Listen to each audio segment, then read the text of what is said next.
Shalom, my friend. Tonight we are going to perform surgery on your financial reality. Most of you treat sleep as a passive activity. You collapse into bed, exhausted from the battle of the day, hoping to recharge your batteries. But you are making a catastrophic strategic error. You are going to sleep with the enemy in your bed. That enemy is anxiety. That enemy is the mental loop of your debts, your bills, and your lack. When you close your eyes with the thought, "How will I pay for this?" you are literally programming your subconscious mind to manufacture more poverty while you sleep. You are running an 8-hour simulation of failure. The Zohar teaches that sleep is not merely rest, it is an ascent. The soul leaves the body and ascends to the heavenly archive to receive a download for the next day. If you send your soul up with a heavy package of debt and fear, it cannot ascend. It stays stuck in the lower atmospheres, recycling the same trauma. Tonight, I am going to teach you the night protocol. I am going to give you the specific psalm that King David used to turn darkness into dominion. This is not a bedtime story. This is a spiritual eviction notice for your debt. We are going to clear the cache, reset the algorithm, and force money to return to you by the morning. You must understand the spiritual mechanics of debt. In Hebrew, the word for debt is chav. It shares the same root as chiyuv, which means obligation or liability. But in the deeper mystical teachings, debt is defined as a void in the vessel. It creates a spiritual vacuum. Nature abhors a vacuum. Usually the negative forces rush to fill that vacuum with stress, sickness, and conflict. When you carry debt, you are spiritually leaking. You are a bucket with a hole. You can pour all the income in the world into that bucket, get a second job, hustle harder, win the lottery, but if the hole remains, the water will drain. The psalm we are going to use tonight is the sealant. It patches the hole. It changes your frequency from owing to owning. It shifts your identity from the borrower, who is a slave, to the lender, to the steward, who manages God's resources. If you go to sleep identifying as a slave, you will wake up in chains. If you go to sleep identifying as a partner of the divine, you will wake up with new assets. This shift must happen in the liminal space, the twilight zone between wakefulness and sleep. That is where your brain waves slow down to Theta, and that is where the reprogramming happens. The psalm we are going to use is Psalm 23, Mizmor LeDavid. I know, you have heard this at funerals. You think it is a poem about death. This is the greatest deception in religious history. Psalm 23 is not about death. It is the ultimate blueprint for Parnasa Tova, or abundant livelihood. It is a financial strategy document written by a king who was also a warrior and a fugitive. David knew what it was like to have nothing. He knew what it was like to be hunted. And he knew what it was like to rule an empire. He encoded the secret of the transition from poverty to royalty in these verses. When you recite this psalm before bed, you are not comforting yourself. You are declaring a new reality. You are overriding the poverty software that has been running in your background all day. Most people recite it mindlessly. They mumble the words. Tonight, we are going to decode it line by line. You are going to understand why this specific sequence of words has the power to shatter the chains of debt. It is an algorithm. Input the code, get the result. But the input requires kavana, which means laser-focused intention. Let us begin with the opening code. The Lord is my shepherd, I shall not want. In Hebrew, Adonai roi lo echsar. Stop right there. This is the most aggressive financial statement you can make. The Hebrew phrase lo echsar does not just mean I won't want. It means I shall not lack. It is an absolute negation of scarcity. When you are lying in bed, staring at the ceiling, thinking about the credit card bill, you are in a state of lack. You are vibrating at the frequency of I don't have. This verse forces you to flip the switch. You are declaring, because the infinite source is my manager and shepherd, it is impossible for me to be in a state of true lack. Even if the bank account says 0, the source is infinite. The shepherd is responsible for the sheep. If the sheep dies of hunger, it is the shepherd's reputation that suffers. You are shifting the burden of provision from your shoulders to his shoulders.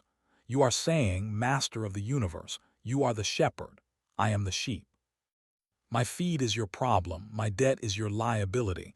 I am handing the file over to you. This release of pressure is critical. You cannot sleep if you are carrying the world. Drop the weight. He makes me lie down in green pastures. In Hebrew, benat des yarbait zaini. Analyze the imagery, green pastures, des. This represents liquid assets, easy, accessible sustenance. The grass is right there. The sheep doesn't have to hunt. It doesn't have to kill. It just has to eat. But notice the verb, he makes me lie down. Why lie down? Because animals only lie down when they are fully satisfied and completely safe. A hungry sheep stands. A scared sheep runs. A satisfied sheep lies down. When you say this verse, you are visualizing yourself in a state of menuha or deep rest and satisfaction. You are telling your nervous system, the hunt is over, the money is here, I can rest. Most of you go to sleep in fight or flight mode. You are running from the imaginary tiger of debt. This verse commands your cortisol levels to drop. It commands your body to enter rest and digest mode. You cannot attract wealth in a panic. Panic repels money. Green pastures is the frequency of abundance that is easily accessible. You are aligning your mind with the idea that money is easy, green, and all around you. He leads me beside still waters. In Hebrew, al me menuchat yinahalaini. Me menuchat means waters of tranquility. Water represents wisdom and flow, but specifically still waters. Why not a rushing river? Because a rushing river is volatile, it is dangerous. It represents the chaos of the marketplace, the ups and downs of crypto, the crash of the stock market, the unpredictability of sales. You do not want volatility. You want stability. You want still waters. This is cash flow that is calm, predictable, and sustaining. When you recite this, you are programming your reality for low variance, high yield. You are rejecting the drama of financial chaos.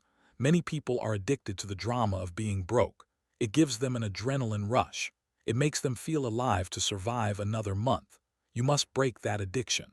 You want the boredom of the still waters. You want the peace of knowing the bills are paid on autopay. You are asking for the strategy of stability. He restores my soul.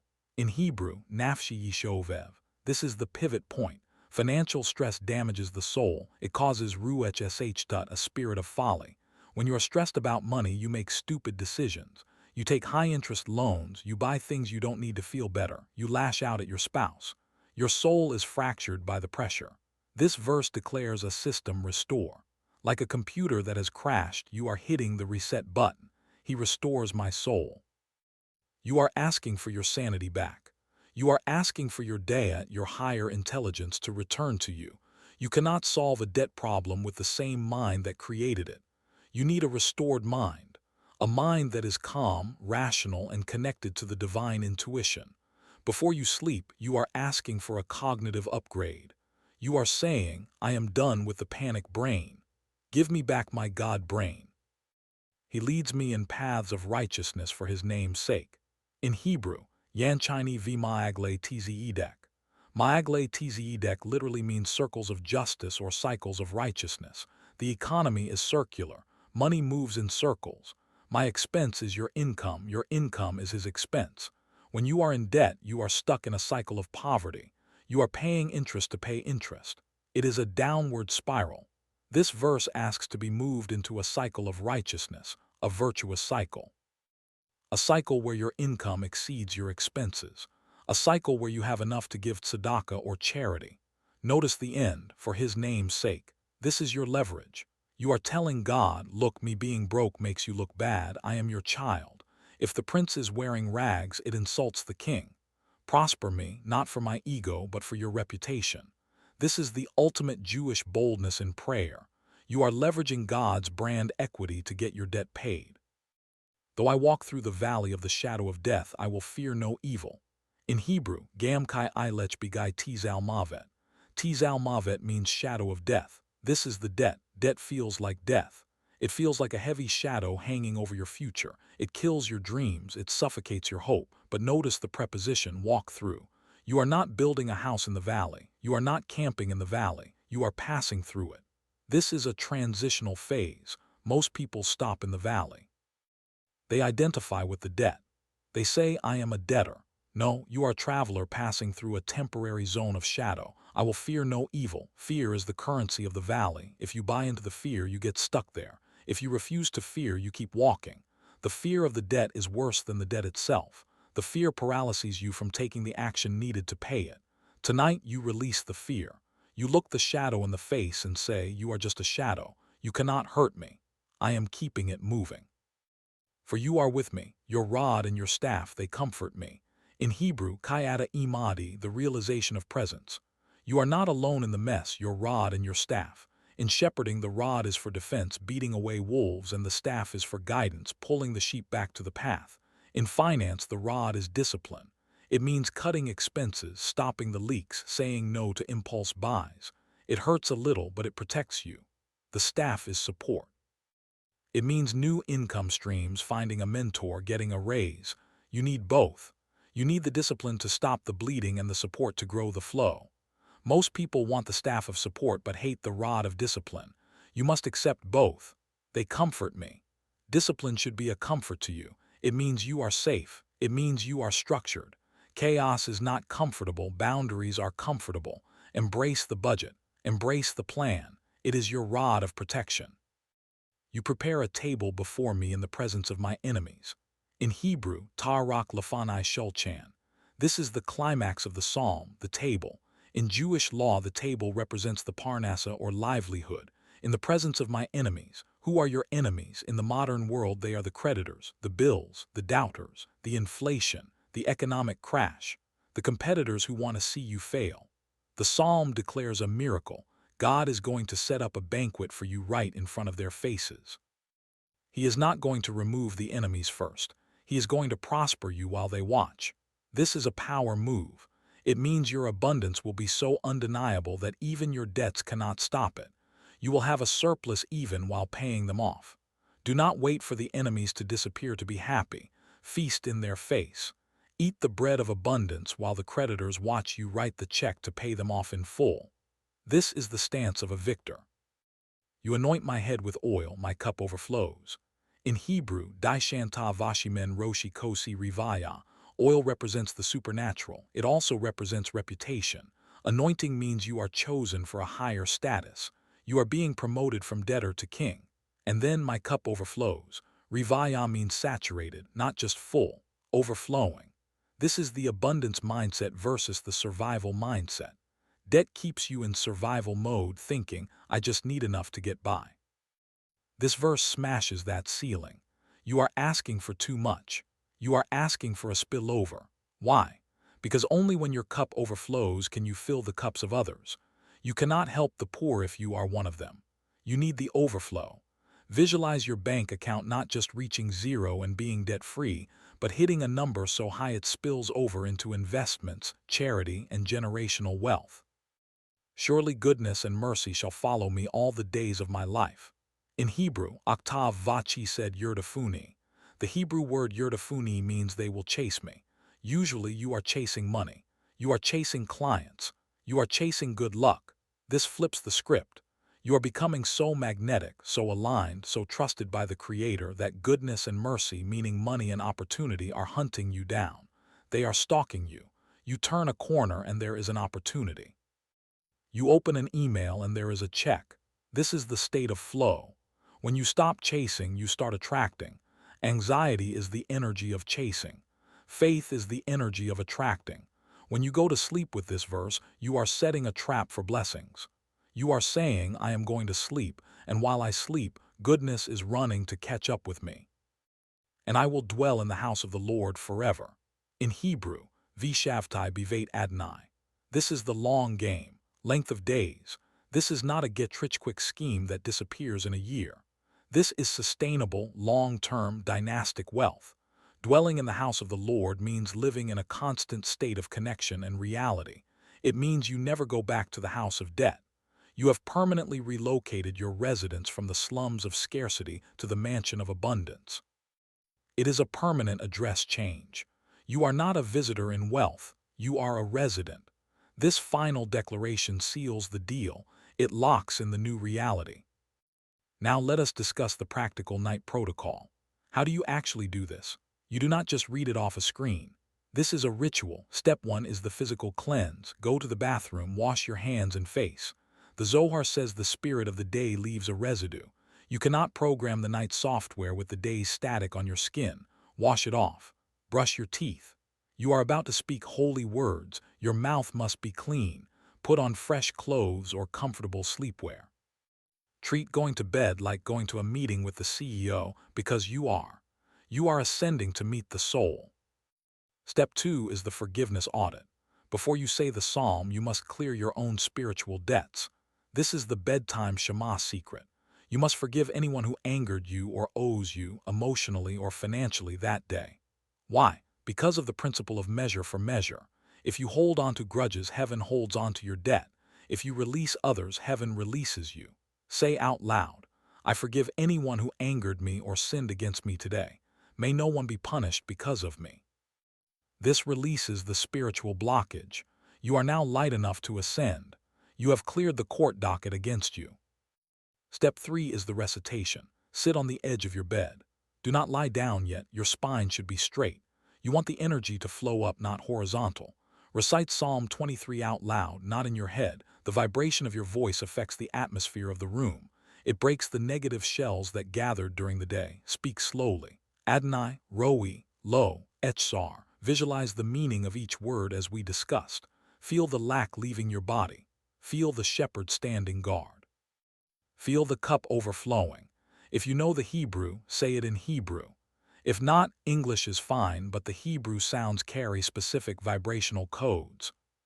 Step 4 is the visualization. After you finish the psalm, close your eyes. I want you to visualize your debt as a heavy backpack you have been wearing. Visualize yourself taking it off and handing it to a giant, luminous hand, which is the shepherd. Feel the weight leave your shoulders. Then visualize your bank account. See the number you need. See it clearly. Do not see how it gets there, for that is God's job. Just see the result. See the cup overflowing. Hold that image for 60 seconds. This is the seed you are planting in the fertile soil of your subconscious right before you drift off. Step 5 is the drift. Now lie down. As you drift into sleep, do not let your mind wander back to worry. If a worry comes, block it with the phrase, my cup overflows. Repeat it like a mantra. My cup overflows. My cup overflows. Let that be the last thought that carries you across the threshold into the dream world. Whatever concept you hold in the last 5 minutes before sleep becomes the master program for the next 8 hours of processing. If you hold overflow, your brain will spend 8 hours organizing your memories and neural pathways to solve for overflow. You will wake up with ideas, solutions, and a strange sense of confidence. Let us address the Alpha-Theta bridge. Science confirms what the Kabbalists knew. As you fall asleep, your brainwaves shift from beta, which is alert, to alpha, which is relaxed, to theta, which is dreamlike. In theta, the critical factor of the conscious mind is bypassed. The gatekeeper is asleep. You can download commands directly into the operating system. This is why hypnosis works. You are essentially self-hypnotizing yourself with the psalm. If you say, I am broke in a theta state, you hypnotize yourself into poverty. If you say, I shall not lack in a theta state, you hypnotize yourself into wealth. This is the most valuable 10 minutes of your day. Do not waste it on social media. The morning after effect. When you wake up, before you check your phone, before you check the news, simply say, Modeh Ani, which means I am grateful, and then say, my cup overflows. Reaffirm the night's programming immediately. You will notice something shifts in your perception. You will look at the pile of bills, and instead of feeling fear, you will feel detachment. You will feel, this is being handled. That lack of fear is the key. Fear is the glue that holds debt in place. When the fear dissolves, the glue dissolves, and the debt begins to move. You become fluid again. We must discuss trust versus hope. Hope is weak. Hope says, I hope this works. Trust says, I know the nature of the shepherd. The psalm says, I shall not lack. It is a statement of fact. If you recite this with doubt, thinking, I'll try this, but it's probably nonsense, you are polluting the seed. You are planting a seed and pouring poison on it. You must suspend your cynicism for 5 minutes. Act as if it is true. Fake it if you have to. The subconscious cannot tell the difference between a real belief and a vivid imagination. Trick your mind into believing you are already wealthy, and reality will have to realign to match the internal map. The salt connection. I mentioned salt in other videos. It is good practice to have a small bowl of salt by your bed. Salt absorbs negativity. Debt is negativity, it is judgment. Salt sweetens the judgment. As you sleep, the salt acts as a spiritual filter for the room. In the morning, you can wash your hands. This is an added layer of protection. We are building a fortress of peace around your sleep. Debt cannot survive in a fortress of peace. It needs chaos to breathe. We are suffocating the debt by removing its oxygen, which is chaos. Addressing the skeptic. You might say, Rabbi, this sounds like magic. Can I really just say a poem and get out of debt? No, it is not magic, it is alignment. When you are misaligned, you swim upstream. You work hard and get nowhere. When you are aligned, you swim with the current. You work the same amount, but you go 100 times further. The psalm is the alignment tool. You still have to pay the bills, you still have to work, but your work becomes blessed work. A blessed man makes one phone call and makes $10,000. A cursed man makes 100 calls and makes 0. The psalm changes you from cursed to blessed. The how is up to God, the who is up to you. Change who you are from debtor to steward and the how appears. The King David archetype. You are stepping into the shoes of David. David was the master of teshuvah or return. He made mistakes, but he knew how to fix them. Debt is often a result of past mistakes like bad investments, overspending, or laziness. You are carrying the guilt of those mistakes. Psalm 23 is the song of forgiveness. He restores my soul. It releases the guilt. Guilt is a heavy anchor. You cannot sail the ship of wealth with the anchor of guilt stuck in the mud. Cut the chain. David is teaching you how to forgive yourself so you can move forward. The consistency rule. You must do this every single night, only once a day, but every day. Repetition is the mother of learning and the father of manifestation. You are carving a new neural pathway in your brain. A path through the forest is not made by walking it once. It is made by walking it 100 times. If you do this for 3 days and stop, the weeds grow back. Commit to 40 nights. The number 40 represents transformation. 40 days of the flood. 40 days of Moses on the mountain. Give it 40 nights. If your life doesn't change, unsubscribe. I am that confident. The danger of skipping. If you skip a night, you break the momentum. The negative forces are waiting for you to slip. They want to whisper, see? It doesn't matter, you're too tired, just sleep. That whisper is the voice of your poverty. Fight it. It takes 60 seconds. Do not let the lethargy win. The lethargy is the weight of the debt trying to keep you down. Push through the resistance. The breakthrough is always on the other side of the resistance. The mazel shift. Mazel, or luck, comes from the word nozel, which means to flow or to drip down. Mazel flows from above to below. If your channel is blocked by anxiety, the mazel drips onto the floor and becomes waste. If your channel is open through trust, the mazel flows into your cup. Psalm 23 is the pipe cleaner.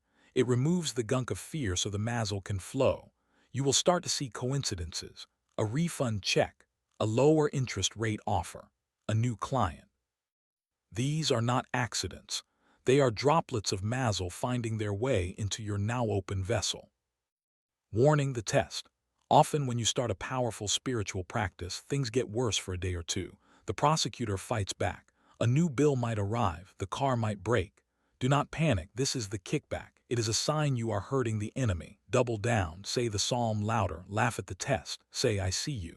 You are trying to scare me. It won't work. My cup overflows. If you fold at the first sign of resistance, you lose. If you push through, you win the pot. The covenant of sleep. You are entering a covenant tonight. You are signing a contract with the Creator. It says, I will trust you and you will shepherd me. God keeps his contracts. The question is, will you keep yours? Will you trust him even when it looks dark? Though I walk through the valley, I will fear no evil. That is your part of the deal. No fear. If you keep the no fear clause, God keeps the my cup overflows clause. It is a bilateral agreement. Sign it tonight with your words. This is not just about money. Debt affects your marriage. It affects your health. It affects your children. When you heal your finances, you heal your family. You are doing this for the generations that come after you. You are breaking the generational curse of poverty consciousness. King David's line led to the Messiah. Your line can lead to redemption for your family. It starts in the bedroom in the dark with a whisper. I want you to make a commitment right now. In the comments below, type this phrase, my debts are paid.